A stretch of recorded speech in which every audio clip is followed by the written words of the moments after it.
எல்லாருக்கும் எல்லாருக்கும் பிடிக்கும். The Chennai Silks in தரமான ஆடி, பெருமை மிக ஆடி.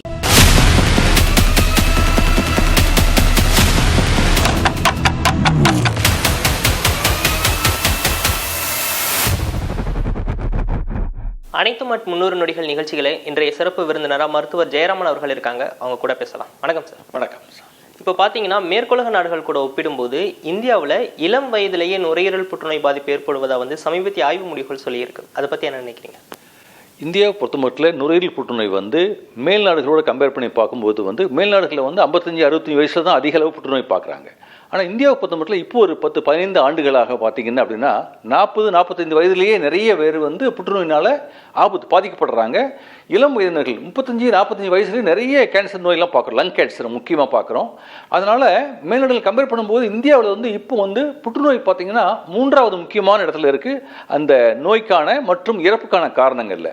பெண்களுக்கு பார்த்தீங்கன்னா இது 3வது முக்கியமான ஒரு காரணம். ஆண்களுக்கு இது 2வது முக்கியமான காரணமாக இருக்கிறது நுரையீரல் புற்றுநோய். ஆனால் உலகளவில் பார்த்தீங்கன்னா லங் கேன்சர் தான் முதல் இடத்துல இருக்குது இறப்புகளுக்கு. இந்தியாவை பொறுத்த மட்டும் பார்த்தீங்கன்னா 3ஆம் மற்றும் 4ஆம் இடத்துல இந்த புற்றுநோய்கள் இளம் வயதினரை அதிகமாக தாக்குகின்றது. இதில் இன்னொரு முக்கியமான விஷயத்தையும் குறிப்பிட்டிருக்காங்க. அதாவது இந்தியாவில் பாதிக்கப்படக்கூடியவங்கள கிட்டத்தட்ட 50% அளவுக்கு புகைப்பழக்கம் இல்லாதவங்க பாதிக்கப்படுறாங்க அப்படின்னு குறிப்பிட்டிருக்காங்க. இது எதை காட்டுது?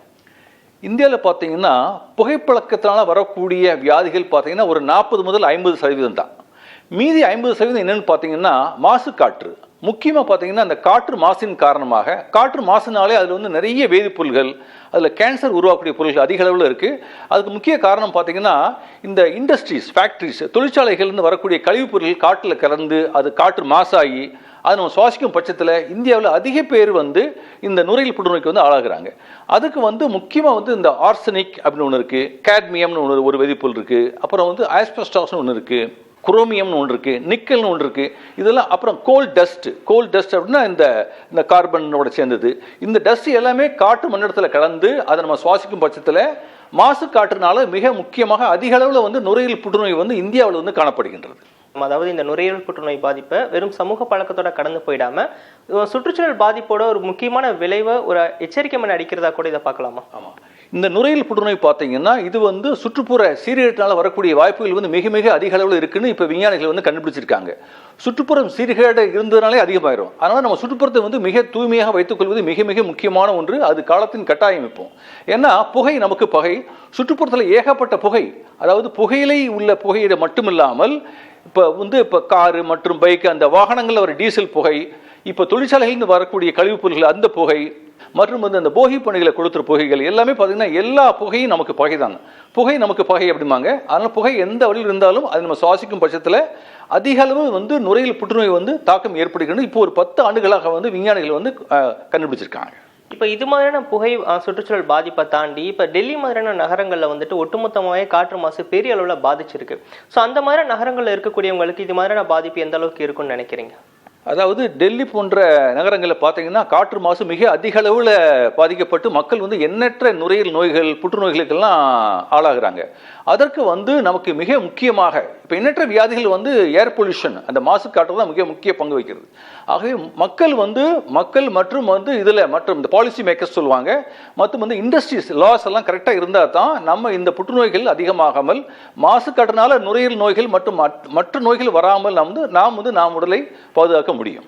இந்த புற்றுநோய் பாதிப்பை முன்கூட்டியே கண்டுபிடிச்சோன்னா ஓரளவுக்கு பாதிப்பை தடுக்கிறதுக்கு, உயிரிழப்பை தடுக்கிறதுக்கான வாய்ப்புகள் இருக்கும் அப்படின்னு சொல்லியிருக்காங்க. இந்தியா முழுவதுமே அதுக்கான கட்டமைப்புகள் எந்த அளவுக்கு இருக்கு? இந்த நுரையீரல் புற்றுநோய் கண்டுபிடிக்கிறது பார்த்தீங்கன்னா ஆரம்ப கட்டத்தில் மிக கடினம். 3ல் ஒருத்தருக்கு தான் அந்த அறிகுறிகள் இருக்கும்.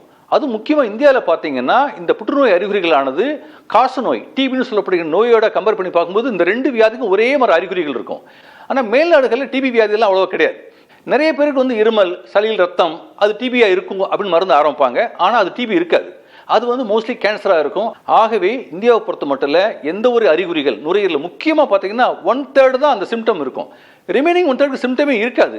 அதனால் யாருக்கெல்லாம் அந்த ரிஸ்கி குரூப் இருக்காங்களோ அவங்களுக்கெல்லாம் நுரையீரல் பரிசோதனை செய்து லோ டோஸ் சிடி ஸ்கேன் அப்படிங்கிற பரிசோதனை செய்து நாம் ஆரம்பத்திலே கண்டுபிடித்தால் எல்லா புற்றுநோய் மாதிரி இந்த நுரையீரல் புற்றுநோய் குணமாகிவிடும். 100க்கு 100 குணமாகிவிடும். நம்ம உலக நாடுகள் கம்பேர் பண்ணும்போது இந்தியா தான் மக்கள் தொகையில் அதிக அளவு முதல் நாடு நம்ம நாடு தான்.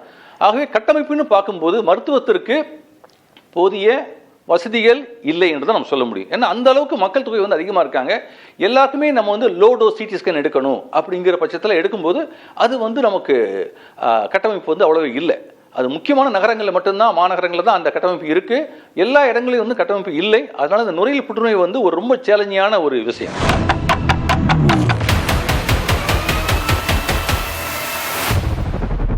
நம்ம சென்னை சில்க்ஸின் பெருமை மிக ஆடி சேல். தரமான ஆடி, பெருமை மிக ஆடி.